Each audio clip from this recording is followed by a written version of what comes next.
नमस्कार। BA final year की इस ऑनलाइन कक्षा में आप सभी का स्वागत है। आज के इस वीडियो में हम फाइनल ईयर के पेपर सेकंड पब्लिक एडमिनिस्ट्रेशन लोक प्रशासन की दूसरी इकाई का अध्ययन कर रहे हैं। दूसरी इकाई है प्रशासनिक व्यवहार, जिसमें एक प्रशासक किस तरह से संगठन में व्यवहार करता है, किन किन कार्यों को वो संपादित करता है और किस तरह से उसके व्यवहार के द्वारा उन लक्ष्यों की पूर्ति संभव हो पाती है। उन सभी तत्वों का अध्ययन इस इकाई के अंतर्गत हमें करना है, जिनमें कुछ प्रमुख तत्व है नेतृत्व, निर्णय निर्माण, संचार, प्रेरणा इत्यादि। इसमें से हम एक टॉपिक नेतृत्व यानी लीडरशिप को पूर्व के वीडियो में चर्चा उस पर कर चुके हैं। पूर्व के वीडियो में उसे पढ़ चुके हैं कि एक प्रशासक किस तरह से अपने संगठन को नेतृत्व प्रदान करता है, नेतृत्व की क्या अलग अलग शैलियाँ होती है, एक अच्छे नेतृत्वकर्ता में क्या क्या गुण होते हैं, इन पर हम पूर्व के वीडियो में चर्चा कर चुके हैं। तो आज हम यूनिट सेकंड के दूसरे टॉपिक को लेंगे, वो है डिसीजन मेकिंग या निर्णय निर्माण। निर्णय निर्माण किसे कहते हैं? निर्णय लेने से क्या तात्पर्य है? निर्णय निर्माण प्रशासनिक व्यवहार का महत्वपूर्ण गत्यात्मक पक्ष है। इसके अभाव में कोई भी संगठन गतिशील नहीं हो सकता है। यानी प्रत्येक प्रशासनिक संगठन में दिन प्रतिदिन हर वक्त कोई न कोई निर्णय है वो लिया जाता है। उन निर्णयों के बिना प्रशासन का, उस संगठन का संचालन है वो संभव नहीं हो पाता। यानी डिसीजन ही वो ड्राइविंग फोर्स है जो किसी संगठन को गतिमान अवस्था में रखता है। यदि हम अपने दैनिक जीवन में भी देखें तो हम प्रत्येक दिन हर क्षण किसी न किसी तरीके का निर्णय है वो हम लेते हैं, चाहे वो सुबह जल्दी उठने का है, देर से उठने का है, खाना खाने का है, नहीं खाने का है, हमें क्या बनाना है, कितने बजे किस कार्य को करना है। इस तरह के दैनिक निर्णय है वो हम लेते रहते हैं और इन निर्णय निर्माण के द्वारा ही, इस डिसीजन मेकिंग के द्वारा ही हमारा जीवन है वो गतिमान रहता है। तो इसी तरह से प्रशासनिक संगठन जो होते हैं, प्रशासनिक ढांचे जो हैं, उनमें भी निर्णय है वो मुख्य ड्राइविंग फोर्स होता है जो उनको चलायमान रखता है। टेरी के अनुसार प्रशासकों का जीवन ही निर्णय लेना है। यदि प्रशासक की कोई सार्वभौमिक पहचान है, यानी एडमिनिस्ट्रेटर्स चाहे वो किसी भी फील्ड में काम करते हो, तो उनकी एक यूनिवर्सल जो आइडेंटिटी है, जो एक सार्वभौमिक पहचान है, वो ये है कि हर क्षेत्र में काम करने वाले प्रशासक को निर्णय लेने पड़ते हैं। ये उनकी एक सार्वभौमिक पहचान है। उनके सामने चुनौतियां अलग अलग हो सकती है, उनको उपलब्ध सुविधाएं हैं वो अलग अलग हो सकती है, लेकिन एक सार्वभौमिक पहचान है कि उन्हें वो कहीं भी जाएं, किसी भी क्षेत्र में जाएं, किसी भी उद्देश्य को अपने सामने रखें, एक पहचान जो कायम रहेगी वो है कि उन्हें निर्णय लेने पड़ेंगे। निर्णय निर्माण का अर्थ है कि तमाम विकल्पों में से एक का चुनाव किया जाए। हम डिसीज़न लेते हैं तो उसके पीछे हमारा कोई गोल सेट होता है, किस लक्ष्य की पूर्ति के लिए हमें निर्णय लेना है। उस लक्ष्य को प्राप्त करने के कई मार्ग हमारे पास हो सकते हैं, कई तरीके हो सकते हैं। तो उन तरीकों को हम विकल्प या अल्टरनेट कहते हैं। उन अल्टरनेट में से सबसे सूटेबल जो विकल्प है उसको हम चुनते हैं कि इसके द्वारा हमारे उद्देश्य की आसानी से या अच्छे तरीके से हम अपने उद्देश्य को पूरा कर सकते हैं। तो उस विकल्प को चुनना ही निर्णय निर्माण कहलाता है। ये प्रकृति से समस्या का समाधान करने वाला है। यानी अपने उद्देश्य की पूर्ति के लिए हमारे सामने समस्या है कि हम किस मार्ग का चयन करें, तो निर्णय निर्माण के द्वारा क्या होता है, वो समस्या समाप्त होती है और हम एक रास्ते को, एक विकल्प को चुन लेते हैं। हर्बर्ट साइमन जो निर्णय निर्माण के प्रमुख सिद्धांत प्रतिपादक हैं, जिन्होंने निर्णय निर्माण के क्षेत्र में बड़ा योगदान दिया है, इस थ्योरी के लिए हर्बर्ट साइमन को नोबेल पुरस्कार भी मिला है। और हर्बर्ट साइमन का निर्णय निर्माण का सिद्धांत है, उसका हम एक अलग से वीडियो में अध्ययन करेंगे। तो हर्बर्ट साइमन ने कहा है कि कोई भी निर्णय लेने से पहले मूलतः 3 अवस्थाएं या 3 स्टेजेस है वो हमें पार करनी होती है। पहला है निर्णय लेने के अवसर की पहचान करना, यानी निर्णय कब लेना है उस अवसर को पहचानना, यानी कब हमें निर्णय लेने की आवश्यकता है। दूसरा, उस निर्णय को लेने से पहले क्या क्या हमारे पास रास्ते हैं उन संभावित विकल्पों की खोज करना। और तीसरा चरण है उत्तम विकल्प को चुनना, यानी सर्वोत्तम विकल्प जो है, सबसे अच्छा जो मार्ग है लक्ष्य प्राप्ति का, उसको चुनना। ये 3 मुख्य अवस्थाएं होती है किसी भी निर्णय के निर्माण में। निर्णय की क्या विशेषताएं हैं? निर्णय एक मानवीय प्रक्रिया है जिसमें विभिन्न विकल्पों में से एक का चुनाव कर लिया जाता है। निर्णय कुछ स्थापित लक्ष्यों के आधार पर किया जाता है।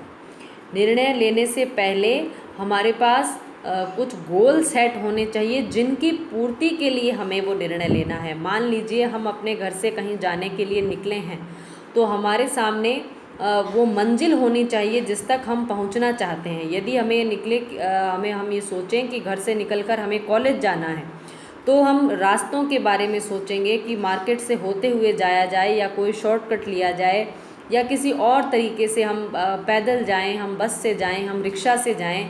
तब हम उन विकल्पों के ऊपर विचार करेंगे, यानी हमारी मंजिल है वो हमारे सामने पहले से होनी चाहिए, हमारा लक्ष्य है वो होना चाहिए।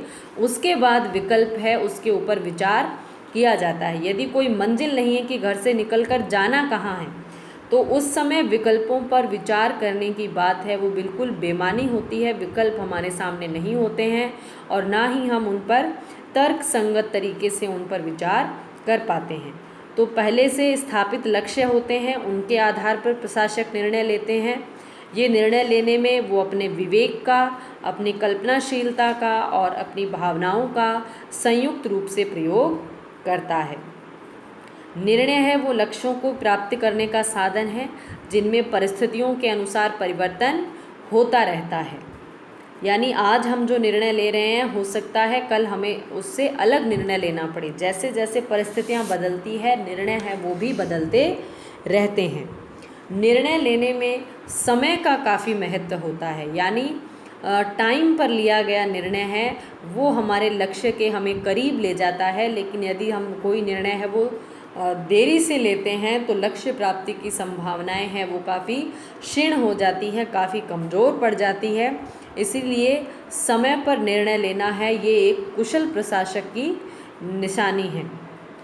निर्णय दृढ़ होते हैं, यानी इनमें अननेसेसरी चेंजेस बार बार नहीं किए जाते हैं और ये ठोस वास्तविकताओं पर आधारित होते हैं। यानी निर्णय लेने से पहले तथ्यों पर भली भांति विचार किया जाता है, ज़मीनी हकीकत को जानने का प्रयास किया जाता है।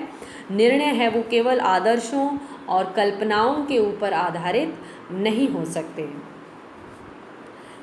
इसके बाद है डिफरेंट टाइप्स ऑफ डिसीजन, निर्णयों के विभिन्न प्रकार। पहला प्रकार है नियोजित निर्णय और अनियोजित निर्णय, प्लान्ड एंड अनप्लान्ड डिसीजंस।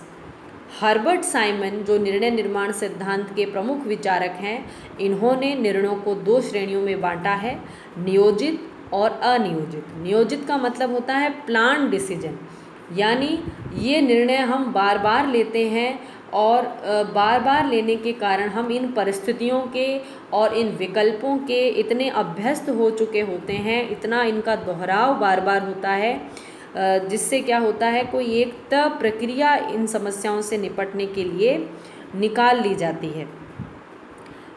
जैसे आप घर से जाते हैं तो कुछ बच्चे जो हैं पैदल आते हैं, तो उनके लिए ये तय है रोज़ाना कि घर से निकलकर जब हमें कॉलेज जाना है तो यही निर्णय लिया जाएगा कि पैदल ही रवाना हुआ जाए।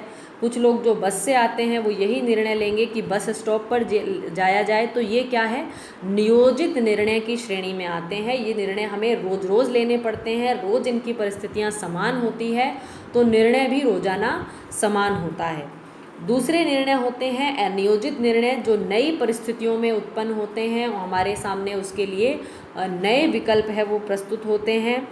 ये असंरचनाबद्ध होते हैं, इनमें समस्याओं से निपटने की कोई बनी बनाई पद्धति नहीं होती, क्योंकि ये समस्याएं पहले कभी हमारे सामने नहीं आई होती है। तो इनमें निर्णय है वो इतना स्पष्ट नहीं होता, निर्णय है उसकी प्रकृति थोड़ी धुंधली और जटिल प्रकार की होती है। दूसरी प्रकार के निर्णय होते हैं समजात और अद्वितीय निर्णय। समजात और अद्वितीय निर्णय का ये जो क्लासिफिकेशन है या इनको दो भागों में जो बांटने का काम है, ये पीटर ड्रकर ने किया था। उनकी पुस्तक द प्रैक्टिस ऑफ मैनेजमेंट, उसमें निर्णयों को इन दो भागों में बांटा गया है। और इसे हम समजात निर्णयों को एक तरीके से साइमन के नियोजित निर्णय कह सकते हैं, यानी जो पहले से लिए जाते रहे हैं। और अद्वितीय निर्णय है वो साइमन के अनियोजित निर्णय है, यानी अद्वितीय, यानी इनके जैसा कोई और निर्णय कभी नहीं लिया गया हो। बिल्कुल नई प्रकार की समस्या में नए प्रकार के जो निर्णय लिए जाते हैं उन्हें अद्वितीय निर्णय कहते हैं। इसके बाद तीसरी टाइप है सांगठनिक और व्यक्तिगत निर्णय। चेस्टर बर्नार्ड ने निर्णयों को इन दो भागों में वर्गीकृत किया है। सांगठनिक निर्णय है वो किसी अधिकारी के द्वारा अपनी आधिकारिक क्षमता में लिए जाते हैं, यानी वो अपने संगठन के एक सदस्य के रूप में यदि कोई निर्णय लेता है तो उसे हम सांगठनिक निर्णय कहते हैं। ये निर्णय लेने वाला व्यक्ति संगठन में अपने पद की हैसियत से वो निर्णय लेता है। और व्यक्तिगत निर्णय है वो अपनी व्यक्तिगत क्षमता से लिए जाते हैं, संगठन सदस्य की हैसियत से नहीं लिए जाते। अगला प्रकार है नीति और कार्यचालन संबंधी निर्णय। नीति निर्णय होते हैं, उन्हें हम स्ट्रेटेजिक डिसीजंस या फिर रणनीतिक निर्णय के रूप में भी जानते हैं। नीति निर्णय है वो बुनियादी प्रकार के होते हैं और पूरे संगठन के कार्य संचालन को प्रभावित करते हैं, सभी कर्मचारियों को, उनके काम करने के तरीकों को, लक्ष्यों के लिए जो उपस्थित विकल्प हैं उन सब को प्रभावित करते हैं। और ये निर्णय शीर्ष अधिकारी जो होते हैं, इंस्टीट्यूशंस के जो हेड होते हैं, उनके द्वारा ही लिए जाते हैं। कार्यचालन संबंधी यानी रोजमर्रा के कार्य संबंधी निर्णय है, ये निचले वर्ग के द्वारा, यानी किसी संगठन में जो निचले स्तर के कर्मचारी हैं वो इन निर्णयों को लेते हैं। और ये निर्णय मुख्यतः शीर्ष अधिकारियों के द्वारा तय की गई नीतियों को लागू करने से संबंधित होते हैं, यानी उनकी नीतियों को किस तरीके से इफ़ेक्टिवली लागू किया जाए, इसे हम कहते हैं कार्यचालन संबंधी निर्णय। इन्हें कूटनीतिक निर्णय या डिप्लोमेटिक डिसीजंस भी कहा जाता है। फिर है व्यक्तिगत निर्णय और सामूहिक निर्णय। निर्णय की प्रक्रिया में भाग लेने वाले लोगों के आधार पर भी निर्णयों को दो भागों में बांटा जाता है।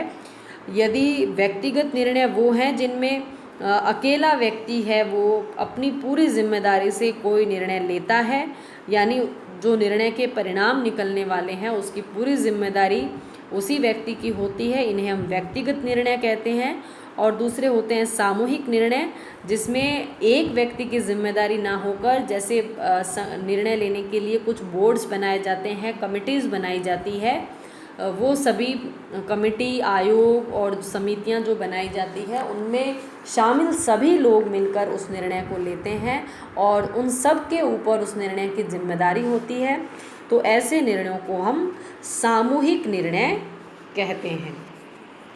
तो ये थी निर्णय की सामान्य परिभाषाएं, उसकी विशेषताएं और विभिन्न प्रकार। तो इस वीडियो में हमने निर्णय निर्माण का सामान्य परिचय प्राप्त कर लिया है और इससे अगले वीडियो में हम निर्णय निर्माण सिद्धांत को हर्बर्ट साइमन के विशेष संदर्भ में उसको पढ़ेंगे। धन्यवाद।